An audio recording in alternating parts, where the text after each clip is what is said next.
साल 1961 फ्रांस की राजधानी पेरिस। रात के अंधेरे में घर के बाहर एक सूटकेस रखा जाता है। कुछ ही सेकंड बाद जब जोरदार धमाका होता है तो पूरा इलाका दहल जाता है। ये कोई मामूली आतंकी हमला नहीं था, ये फ्रांस की एक बेहद खतरनाक राइट विंग मिलिट्री ऑर्गेनाइजेशन का हमला था। और उनका टारगेट कोई राजनेता या सेनापति नहीं था, बल्कि उनका टारगेट थी एक 53 साल की महिला लेखक। जब पुलिस वहां पहुंचती है तो उन्हें लगता है कि वो औरत डर चुकी हो, शायद पेरिस छोड़कर भाग जाएगी। लेकिन अगले ही दिन वो महिला बिना किसी सुरक्षा के पेरिस की सड़कों पर अकेले मार्च करती दिखाई देती, हाथ में बैनर लिए, सरकार की आंखों में आंखें डाले।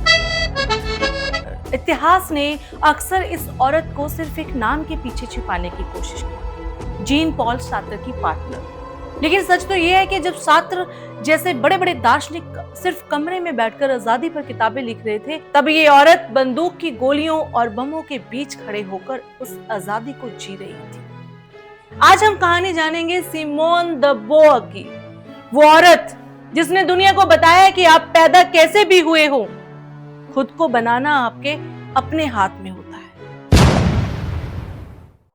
9 जनवरी 1908 को पेरिस के एक बेहद अमीर और कड़क कैथोलिक परिवार में एक लड़की का जन्म होता है। नाम रखा गया सिमोन द बोअर। बचपन से ही सिमोन के आसपास एक पिंजरा तैयार था। समाज चाहता था कि वो अच्छी तरह बात करना सीखे, सुंदर कपड़े पहने और सही समय पर एक अमीर आदमी से शादी करके उसकी जागीर बन जाए। उस दौर में फ्रांस में औरतों को वोट देने का हक भी नहीं था, उन्हें इंसान से ज्यादा एक प्रॉपर्टी समझा जाता था। लेकिन सिमोन का दिमाग बिल्कुल अलग था। वो दिन में 10-10 घंटे किताबें पढ़ती थी। जब वो 14 साल की हुई तो उसने एक ऐसा फैसला लिया जिसने उसके पूरे परिवार को हिलाकर रख दिया। उसने खुलेआम घोषणा कर दी, मैं भगवान पर भरोसा नहीं करती, मैं नास्तिक हूं। सोचिए, 1922 के फ्रांस में एक 14 साल की लड़की का यह कहना एक मौत को दावत देने जैसा था। उसकी मां रोई, समाज ने उसे पापी कहा, लेकिन सिमोन टस से मस नहीं हुई। क्यों? क्योंकि उसे समझ आ गया था कि धर्म और समाज के बनाए नियम अक्सर गुलामी का दूसरा नाम होते हैं। वो पेरिस की मशहूर यूनिवर्सिटी सोरबोन में फिलॉसफी पढ़ने चली गई। वहां उसने वो कर दिखाया जो इतिहास में पहले कभी नहीं हुआ था।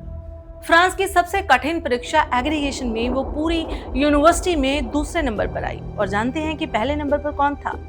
Jean Paul Sartre. सिमोन उस समय के फ्रांस के इतिहास में ये परीक्षा पास करने वाली सबसे कम उम्र की इंसान थी। यहीं से शुरू होती है फिलॉसफी के इतिहास की सबसे अनोखी और अजीब प्रेम कहानी। सार्त्र और सिमोन एक दूसरे के दिमाग के प्यार में पड़ गए। दोनों ही मानते थे कि इंसान पूरी तरह आजाद है, लेकिन इस आजादी को निभाने के लिए उन्होंने एक ऐसा कॉन्ट्रैक्ट साइन किया जिसने पूरी दुनिया के होश उड़ा दिए। सार्त्र ने सिमोन से कहा, हमारा प्यार जरूरी है, लेकिन हमें दूसरों के साथ भी प्यार करने की आजादी होनी चाहिए। सरल शब्दों में ये दुनिया का सबसे पहला और सबसे मशहूर ओपन रिलेशनशिप था।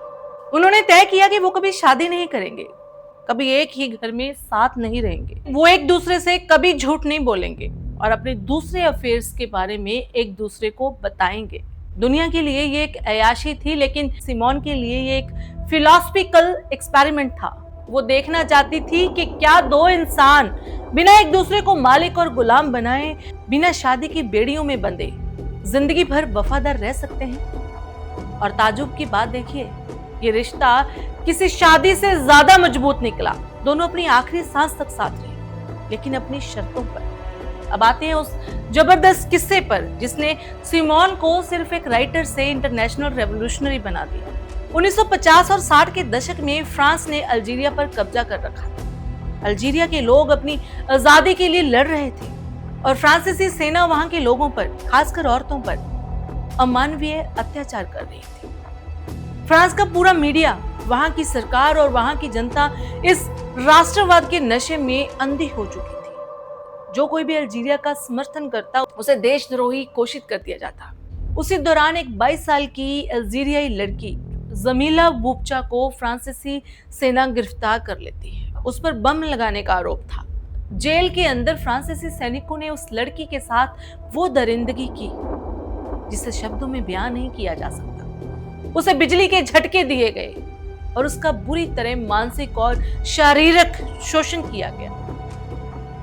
पूरा फ्रांस चुप था, कोई सेना के खिलाफ नहीं बोलना चाहता था, लेकिन सिमोन द बोआव खामोश नहीं रही। उसने अपनी जान की परवाह किए बिना फ्रांस के सबसे बड़े अखबार ली मोंडे में एक फ्रंट पेज आर्टिकल लिखा।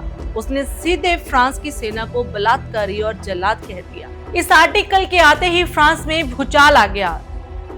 दक्षिणपंथी सेना और राष्ट्रवादी लोग सिमोन के खून के प्यासे हो गए। पेरिस की सड़कों पर नारे लगने लगे, सिमोन को गोली मारो, सात्र को खत्म करो। यही वो वक्त था जब सिमोन के घर के बाहर बम ब्लास्ट हुआ। उसकी सहेलियों ने उससे कहा, सिमोन तुम्हें पेरिस छोड़ देना चाहिए, वो लोग तुम्हें मार देंगे। जानते हैं सिमोन ने क्या किया? उसने जमीला बुपचा के लिए दुनिया के सबसे बड़े वकीलों को इकट्ठा किया और पूरी कमेटी बना ली और खुद कोर्ट में जाकर गवाही देने लगी। अगर मेरी सरकार किसी मासूम पर जुल्म कर रही है तो चुप रहना भी उस जुल्म में शामिल होना है। मैं डरकर अपने कमरे में नहीं बैठूंगी। नतीजा ये हुआ कि सिमोन के इस इंटरनेशनल प्रेशर की वजह से फ्रांस सरकार को झुकना पड़ा। जमीला बुपचा को रिहा कर दिया गया और कुछ ही समय बाद अल्जीरिया आजाद हो गया। इस किस्से ने साबित कर दिया कि सिमोन सिर्फ पन्नों पर फिलॉसफी नहीं लिखती थी, वो अपनी फिलॉसफी के लिए जान दांव पर लगाना जानती थी।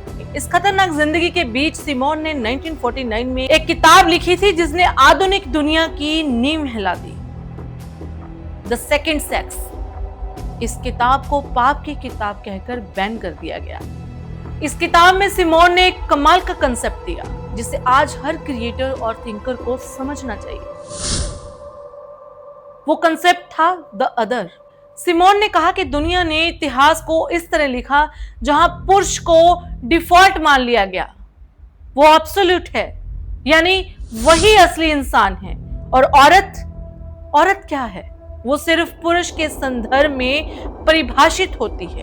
वो पुरुष की बेटी है, पुरुष की पत्नी है, पुरुष की माँ है। उसका अपना कोई स्वतंत्र अस्तित्व नहीं है। वो समाज के लिए सिर्फ द अदर है। इसी किताब में उन्होंने अपनी वो अमर लाइन लिखी, औरत पैदा नहीं होती, उसे औरत बनाया जाता है। One is not born but rather becomes a women. उसका मतलब था कि बायोलॉजी सिर्फ आपको एक शरीर देती है, लेकिन ये समाज, ये टीवी, ये विज्ञापन, ये रूढ़िवादी लोग मिलकर एक लड़की के दिमाग में बचपन से भरते हैं कि तुम्हें धीमे बोलना है, तुम्हें त्याग करना है, तुम्हें अपनी इच्छाओं को मारना है। फेमिनिटी कोई प्राकृतिक चीज नहीं है, ये एक पिंजरा है जिसे समाज ने मिलकर बनाया है। साल 1986 में सिमोन ने इस दुनिया को अलविदा कह दिया, लेकिन उसकी फिलॉसफी आज 2026 में भी उतनी ही सच है जितनी आज से 70 साल पहले थी। आज जब हम सिमोन की जिंदगी को देखते हैं तो वो इसमें सिर्फ औरतों के हक की बात नहीं कर रही, वो हर उस इंसान के बारे में बात कर रही थी जो आज भी किसी न किसी पिंजरे में बंद है। चाहे आप पुरुष हैं या महिला, आज खुद से एक सवाल पूछिए, आप जो जिंदगी जी रहे हैं क्या वो वाकई आपकी चुनी हुई जिंदगी है, या समाज ने, आपके रिश्तेदारों ने या सोशल मीडिया ने आपके लिए एक स्क्रिप्ट लिख दी है और आप बस एक एक्टर की तरह जी रहे हैं। सिमोन ने साबित किया कि आपकी पैदाइश जैसी भी हो, आप अपने हालातों से बड़े हो सकते हैं। आज से ही अपनी जिंदगी की स्क्रिप्ट खुद लिखना शुरू कीजिए, क्योंकि जैसे ही सिमोन कहती थी, कोई भी इंसान मास्टरपीस बनकर पैदा नहीं होता, उसे खुद को तराशना पड़ता है।